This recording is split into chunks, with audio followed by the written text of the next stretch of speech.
greenways, well, first off, I think they're one of the greatest things that happened to this region.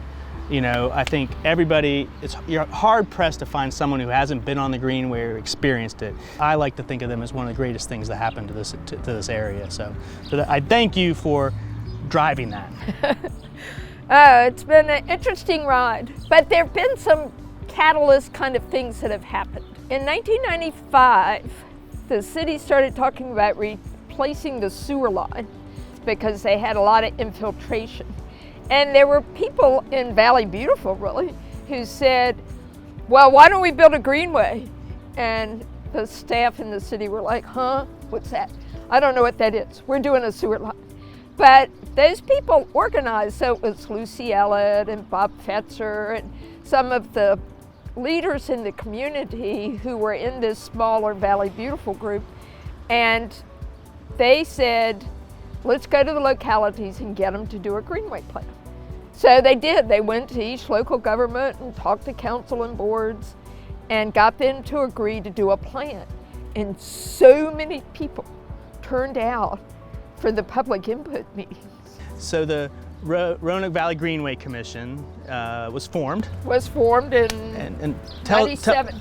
Tell us who's part of that organization. So when it was set up, it was Roanoke City, Roanoke County, Salem, City of Salem, and the town of Vinton. And then in 2016, Botetourt County joined. So each of the localities at this time has 3 citizens and 2 staff. Okay. So, all right, back to 97 when this was formed, what was the first, where would the first shovel happen? Like, what was the first greenway to start? Garth Mill Park. They were doing the sewer line, and they got the greenway built on top of the sewer line, and it opened in August of 97, so it was the very first thing. So the flood project was one. The city had spent 40 years planning the flood project, and here it was finally gonna happen. And they didn't really want to put the greenway except a little half-mile piece, and the city hammered on them again and again. The Army Corps didn't want to. The Army Corps. Doing the flood reduction, they Right. didn't want to, okay. So we want it, and they were like, oh, well, you would have to have extra right-of-way.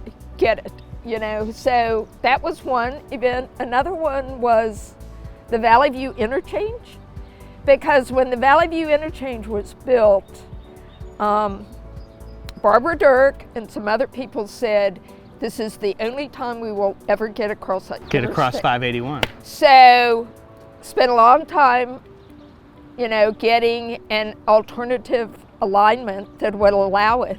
And then the city said, if it comes in within budget, we'll do it, but otherwise we won't. And it did. So piggybacking on other projects is a beneficial strategy? Absolutely. So in that case, we got a bridge across interstate, and now that they've replaced that bridge, we got our own separate bridge. Right. So, which is, how many interstates can you go down and see a sign that says Lick Run Greenway? Yeah, it is cool. It is cool to have your own sign on it. It is cool. So that was makes me want to ask you, what has been like your most challenging greenway?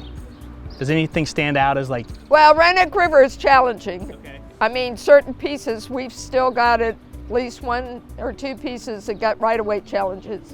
We've got one piece that just kind of is finishing right-of-way right now and should go to construction this summer, which is on the west end by Green Hill. But right-of-way is always the most challenging, and Roanoke River being the longest. Right. Jeannie grants you a wish. What is your wish for the greenways? I guess my wish would be to have Roanoke River connected all the way through, from Green Hill to Explorer Park, and then we're going to have the easiest marathon on the same day as the hardest marathon. And they can just run from Green Hill all the way to Explorer Park downhill, most of the way because it's downstream, but then they got to run up to the Visitor Center to hit 26 miles. So from Green Hill Park all the way to Explorer Park, how many miles are we talking? 25 miles. 25 miles. So that's why they got to run up the hill to the Visitor Center to finish. Is it fair to say that a lot of other communities look at what has happened here in Roanoke with the Greenway system as a model for what can be done in their communities? I think it is, and we had the first governor's conference on greenways and trails in Roanoke. Yeah. And when we did that, we opened Wolf Creek Greenway.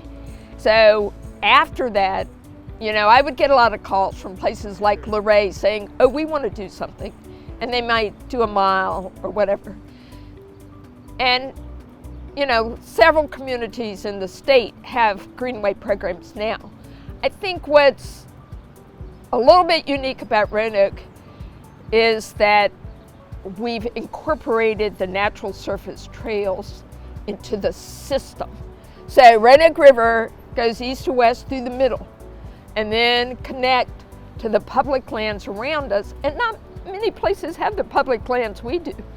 The wildlife management area, Carvin's Cove, the National Forest, Reed Mountain, the Blue Ridge Parkway, Poor Mountain, all the way around us, we have public land. A lot of which we in the Land Trust and the Greenway Commission have helped secure, right. Like Reed Mountain and land at Poor Mountain and, you know, Hinchy Trail. That's been a big effort to connect us from Roanoke River out to those public lands. I know that I'm proud of you. I know that the community's proud of you for everything you've done for us as a community. You know, are you proud of what you've done? Oh, I think we're all proud of how much Roanoke has changed. I like that. And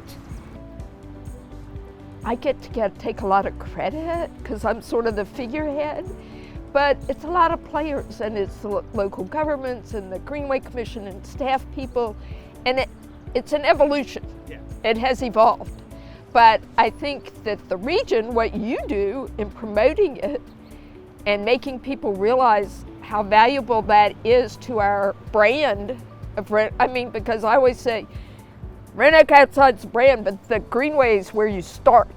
Don't come to McAfee's Knob until you've done the Greenway. We want you to learn to walk. Well, that goes back to why it's an equalizer and a gateway. It's a great starting point for everybody. It's a great starting point, helps people get in shape, and it's close to you. It's in town. You know, it doesn't take very long to get there. So if you, one last question, Liz, you know, how are you spending your retirement now? Oh, I'm going to volunteer and build trails. Build trails? Which leads me to a thing, you know, it's like you know, you know, we have a tremendous amount of trails throughout the area, you know, and they're always in need of volunteers. You know, how can people learn more about the Greenways? Is there a website that they can go to? Oh yeah, greenways.org, and there's a thing on it that says get involved, and you can click on it and click how you want to get involved. Right. Goes straight into our database.